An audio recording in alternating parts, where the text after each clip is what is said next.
Karl Marx 1818-1883. Menurut Marx, hukum dan kekuasaan politik itu merupakan sarana kapitalitas yang berkuasa di bidang ekonomi untuk melanggengkan kegunaan harta kekayaan sebagai sarana produksi dan sarana eksploitasi.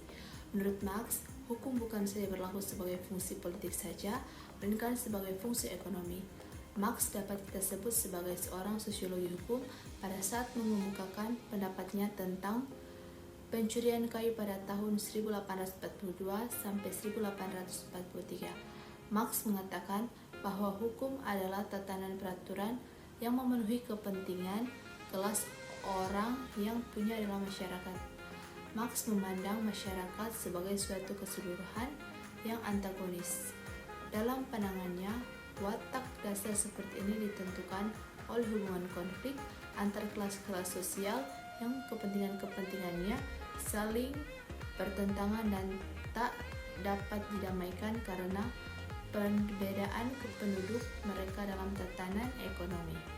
2. Henry S. Maine. Pemikiran Maine dalam bidang sosiologi hukum adalah sebagai berikut. A. Masyarakat bukanlah masyarakat yang bersifat laten, melainkan yang bersifat kontingen. Dari sinilah ia dicetuskan sebagai bapak teori evaluasi klasik. Teori ini mengatakan bahwa masyarakat yang progresif adalah masyarakat yang bergerak dari status ke kontrak. B. Dalam masyarakat terdapat askripsi-askripsi tertentu yang sesungguhnya merupakan penganugerahan atribut dalam kapasitas kepada warga masyarakat yang bersangkutan dengan posisi masing-masing di dalam tatanan status yang telah diradiasikan dalam masyarakat. C. Kenyataan dalam masyarakat akan berubah tak kala masyarakat melakukan transisi ke situasi-situasi baru yang berhubungan dengan membesarnya agregasi dalam kehidupan, juga kian meningkatnya interdependensi antara segmen-segmen sosial dalam kehidupan ekonomi. Selanjutnya, tokoh sosiologi hukum Eropa Barat yang ketiga, Emil Durkheim. Ia adalah seorang ahli sosiologi yang sejak semula mempunyai perhatian yang sangat tinggi terhadap hukum. Sebagai seorang sosiolog, ia terikat pada penggunaan metodologi empiris. Dalam mengungkapkan idenya tentang hukum, Durkheim bertolak dari penemuan yang terjadi dalam masyarakat. Dengan metode empirisnya, ia melihat jenis-jenis hukum dengan tipe solidaritas dalam masyarakat. Ia membuat perbedaan antara hukum yang menindak dengan hukum yang mengganti, atau represif dengan restitutif. Tokoh selanjutnya, Max Weber, memandang hukum sebagai suatu kumpulan norma-norma atau aturan-aturan yang dikelompokkan dan dikombinasikan dengan konsensus, menggunakan alat kekerasan sebagai daya paksaan. Ia menganggap bahwa hukum adalah kesepakatan yang valid dalam suatu kelompok tertentu. Weber disebut sebagai bapak sosiologi hukum modern yang menggarap hukum secara komprehensif dengan metode sosiologis. Usaha Weber untuk menyingkap ciri yang menonjol dari masyarakat Barat membawanya kepada rasionalitas sebagai kuncinya. Berikutnya, tokoh sosiologi hukum dari Amerika Serikat, yaitu yang pertama, Oliver Wendell Holmes.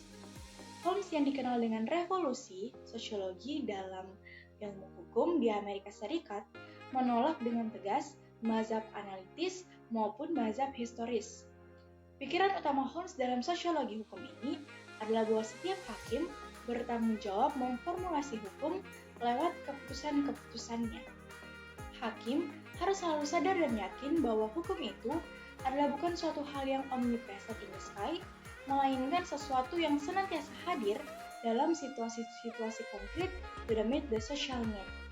Ia menuliskan The Life of Law is not logic, it has been experienced, bahwa kehidupan hukum tidak pernah berdasarkan logika, melainkan merupakan pengalaman yang isinya harus dilukiskan oleh sosiologi hukum. Menurut Holmes, hukum bukan saja dilihat dari definisi jurisprudensi, tetapi ramalan-ramalan yang akan diputuskan oleh pengadilan. Pendekatan yang digunakan oleh Holmes adalah pragmatis. Hakim harus benar-benar memperhatikan pembuatan keputusan hukum Dan bagi Holmes, hukum merupakan hal yang aktual bagi hukum. Yang kedua, Benjamin Nathan Cardozo, dimulai dari tahun 1870 sampai 1938. Ia adalah seorang hakim yang bertolak dari perenungan tentang perlunya memperbarui teknik hukum yang aktual. Menurutnya, dalam setiap praktik peradilan terdapat suatu ketidakpastian yang semakin besar yang diakibatkan oleh keputusan pengadilan adalah suatu manifestasi yang tidak dapat dicegah dari kenyataan bahwa proses peradilan bukanlah penemuan hukum, melainkan penciptaan hukum. Ide pemikiran hukum Cardozo ini dapat ditemukan dalam bukunya The Nature of Judicial Process.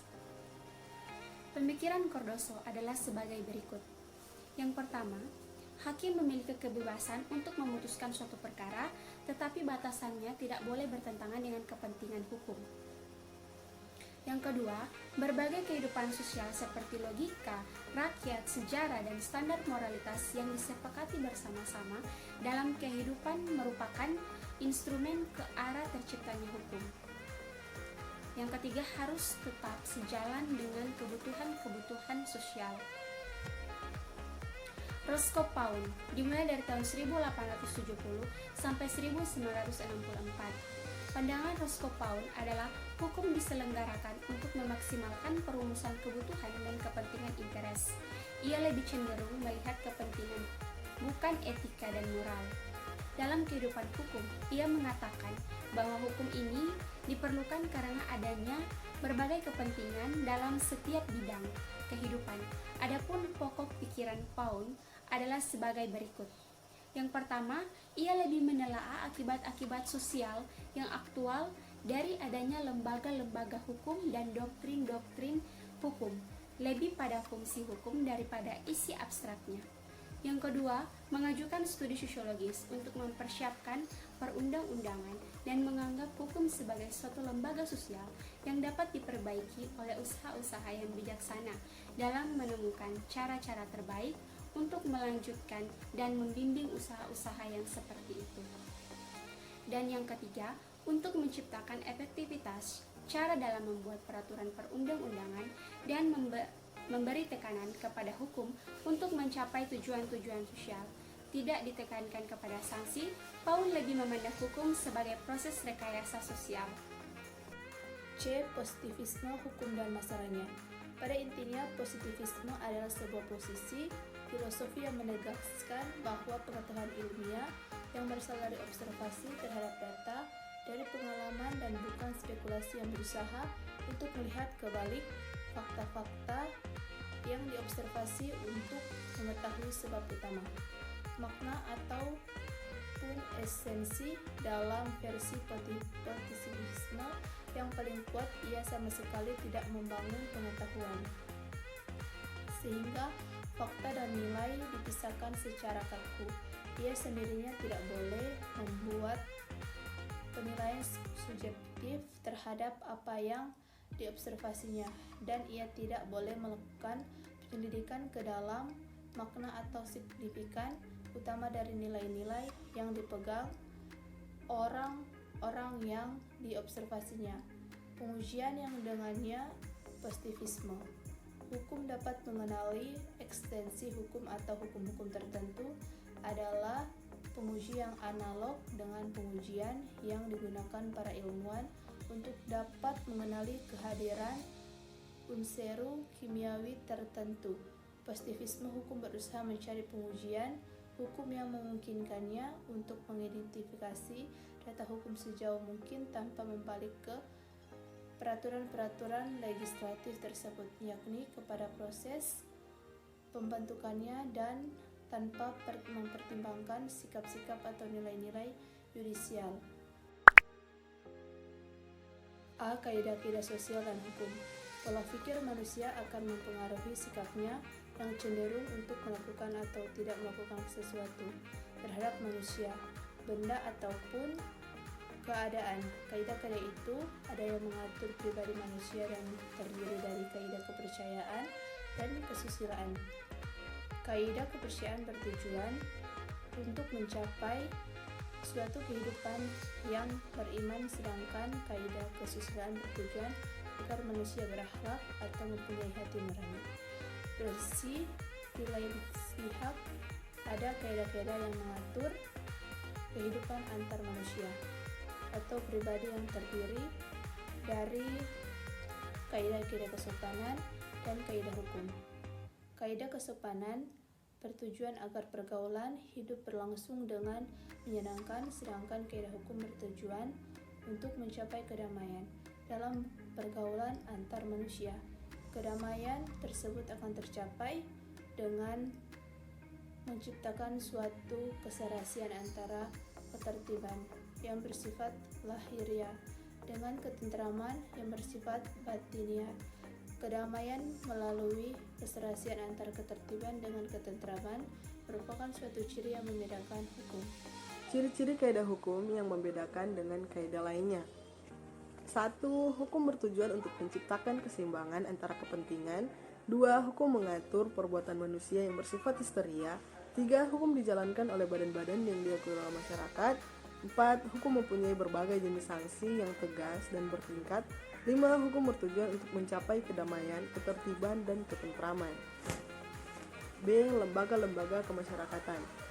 Lembaga kemasyarakatan terdapat di dalam setiap masyarakat oleh karena setiap masyarakat mempunyai kebutuhan-kebutuhan pokok yang apabila dikelompokkan terhimpun menjadi lembaga-lembaga kemasyarakatan di dalam berbagai bidang kehidupan yang dapat dipahami bahwa suatu lembaga kemasyarakatan merupakan himpunan daripada kaidah-kaidah dari segala tingkatan yang berkisar pada suatu kebutuhan pokok di dalam kehidupan masyarakat.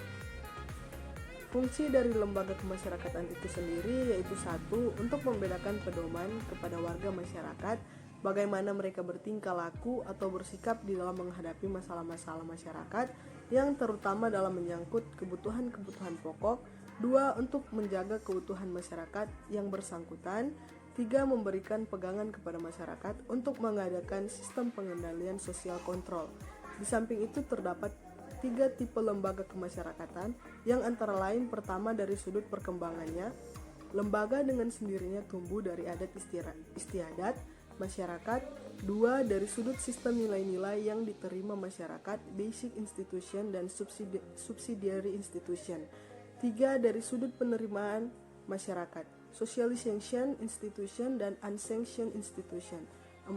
Perbedaan antara general institution dan restricted institution. 5. Dari fungsinya terdapat pembedaan antara operative institution dan regulative institution. C. Kelompok-kelompok sosial dan hukum. Menurut pendapat Aristoteles bahwa manusia itu adalah sun politikon, di mana dalam hidupnya manusia selalu akan membutuhkan orang lain dalam memenuhi kebutuhan hidupnya. Yang hal ini dapat dilihat dari interaksi antara sesama manusia. Reaksi semacam ini menimbulkan keinginan untuk menjadi satu dengan masyarakat sekelilingnya atau antar manusia, sehingga terjadi social groups.